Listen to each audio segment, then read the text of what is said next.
This is Real News Media TV, coverage you can trust. Please like, share, subscribe, and hit the notification bell. Select all for daily news updates. Firearm and ammo found in plastic bag in Granville, St. James.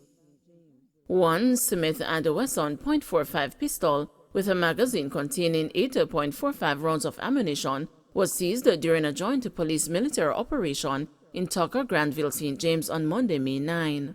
Reports from the Montego Bay Police are that about 2:35 p.m., lawmen were in the area when a section of the community was searched and a firearm and ammunition found in a plastic bag. The weapon was subsequently seized. No one was arrested in relation to this seizure. Indicom probing police's role in Mandeville mob killing. The Independent Commission of Investigations has joined the probe into last Friday's mob killing of 62-year-old Chieftain Campbell in the south-central town. Speaking with the news on Monday, Commissioner of Indicom Hugh Faulkner explained that the commission is investigating the police's intervention and the subsequent arrest of Campbell. Part of our mandate is that once a person dies in police custody, we have to investigate. We also are looking at the nature of the response given that he was injured, said Faulkner. Campbell, who was described as a well-respected citizen and a dedicated community member of Victoriatown in southern Manchester, died after a crowd of people beat him on Lower Manchester Road days before his wedding, which was planned for Thursday. Police theorized that his killing was a case of mistaken identity. However, during last Saturday's protest by residents of Victoriatown, who used debris and downed trees to block sections of the main road in their community, the police were being blamed for their response in handcuffing Campbell. Police handcuffed the man, and the man telling the police that he is diabetic and it is tight around his hand, Victoriatown resident Verna Brooks Hudson said on Saturday. Head of the Manchester Police Superintendent Lloyd Darby on Friday explained that officers were on foot patrol in Mandeville when they saw the crowd. The crowd accused the man of stealing, and the police realized that he had blood around the area of his nostrils, said Darby. He said the police took Campbell to the Mandeville Regional Hospital, where he died while undergoing treatment. Head of the Jamaica Constabulary Forces Corporate Communications Unit, Senior Superintendent Stephanie Lindsay, during a news interview on Sunday, said investigators would be reviewing footage of the mob killing. But Faulkner told the news that a senior investigator is among the Indicom team being assigned to the case. They are on the ground, and in addition to that, because a death occurred, we have introduced our family liaison officer to speak with the grieving parties. We are doing the investigation, and at the same time, we are trying to touch the humanitarian side, he said. He added that he sympathizes with the people of Victoriatown and is encouraging the public to refrain from carrying out mob attacks. Generally speaking, I always encourage people to let the law take its course, and it is risky and unlawful to take the law into your own hands in particular circumstances, said Faulkner. When a mob accuses you of something, there is no not guilty plea. If the mob accuses you of doing something, it is only a guilty outcome. You can't appeal anything. You can't have a trial to give your side of the story. You are never presumed innocent. You are only presumed guilty, and regardless of the offense, normally under our system, capital murder would carry the death penalty. But you might find that in mob instances, death happens even for larceny. I encourage people that even if they are upset, even if they have suffered a loss, that they let the law take its course, added the Indicom head. Police seize firearm and ammunition in Westmoreland. A team of officers assigned to the Westmoreland Police Division seized a .138 revolver containing 5.38 rounds of ammunition during an operation in Charlene District, Savannah-Lamar, Westmoreland, on Monday, May 9.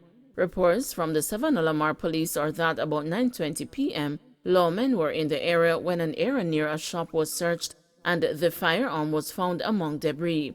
No one was arrested in relation to this seizure. Meadowsville residents protest after 11-year-old mowed down by speeding car. Residents of the Meadowsville community in St. James are protesting what they say are unsafe practices of motorists traveling on the Retirement Main Road after 11-year-old Jason Bryan was mowed down by a speeding motor car on Sunday evening. Brian, a grade 5 student at the Barrack Road Primary School, passed away at a Cornwall Regional Hospital on Monday afternoon. Angry residents on Tuesday came out in their numbers and blocked sections of the main road, calling for justice for young Brian. A resident told the news that Brian was hit by the motor car after he exited a community shop. "When I go to take up the little boy, is an unresponsive pitney me take up. Him face swell up same time them lick him," the resident said. Another resident pointed out that speeding motor cars have caused havoc in their community. "Enough picnic get licked down on this road, and we tired," the resident told the news. Female student sexually assaulted at UWI Mona. The University of the West Indies Mona campus has confirmed that a female student was sexually assaulted on the compound last Thursday. In a news release, the university said the incident occurred at approximately 2 p.m. in a restroom on the campus in the vicinity of the Annex and the Senate buildings.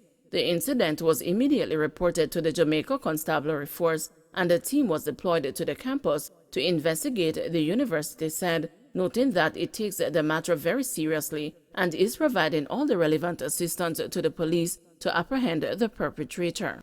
The university also said it is providing psychosocial support for the student and that the investigation is ongoing, with both the JCF and the campus security team pursuing active leads. Deputy Principal of the Mona campus, Professor Ian Boxill, stated that the well-being of our students is our top priority. Since the occurrence of the incident, the campus has taken steps to provide all the necessary psychosocial support that is critical at this time. We have reached out to the family of the student and will continue to dialogue as we continue to support our student in this difficult time. According to the university, since the incident, its security team has enhanced its operational plan to include the increased monitoring of restrooms.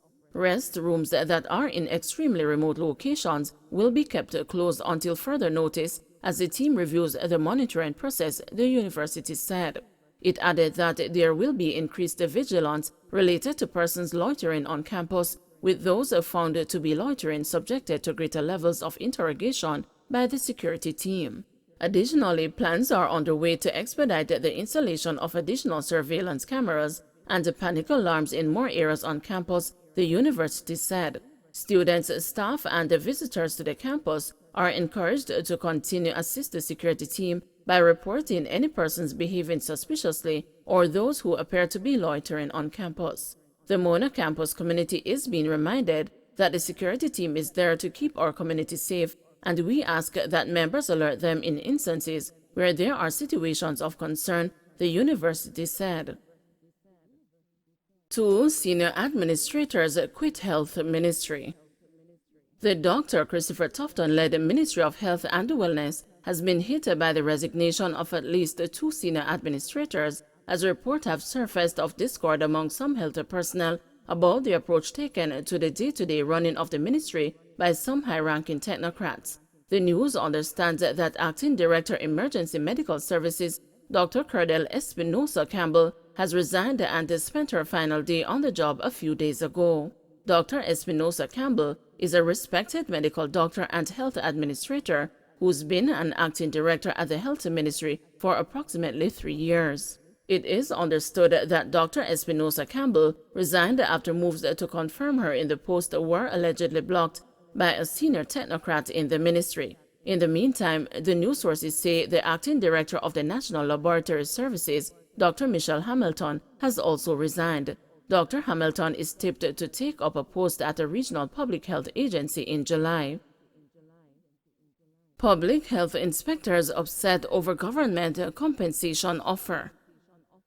The Jamaica Association of Public Health Inspectors says it cannot guarantee normalcy among its members as they press for a better offer from the government under the new compensation restructuring of the public sector. The offer was made on April 28, which has been unequivocally rejected by the association. It did not disclose the details, but the association says after assessing the figures in the offer, it is of the view that public health inspectors will be placed in a worse situation than their current wage package. The association finds it quite appalling and unsettling that the Ministry of Finance and the Public Service stated that their objective is to have compensation improved to 80% of market.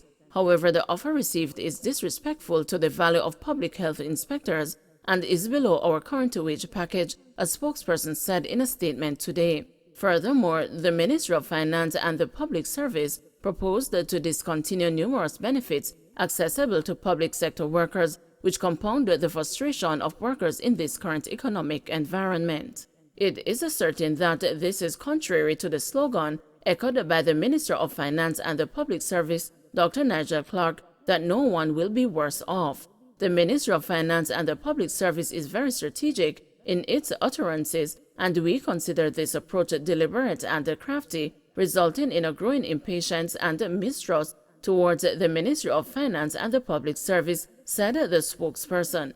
In a statement to the news in April, Clark said that the government was embarking on an ambitious policy of restructuring public sector compensation. This policy reform, according to the finance minister, will create a new compensation system that is simple, fair, consistent, transparent, efficient, fiscally sustainable, and that better allows the government to attract and retain the talent needed to run a modern bureaucracy. Clark said the government is engaged in consultations with unions and bargaining groups. But the association is arguing that the handling of the implementation compensation review highlights the lack of transparency and the respect the government has for civil servants. The association says it cannot in good conscience accept the proposal and it has requested a revision. The association says although it strives for industrial harmony, it cannot guarantee normalcy as it stands in solidarity with its members. Don't forget to like, share, subscribe, and hit the notification bell. Select all for daily news updates.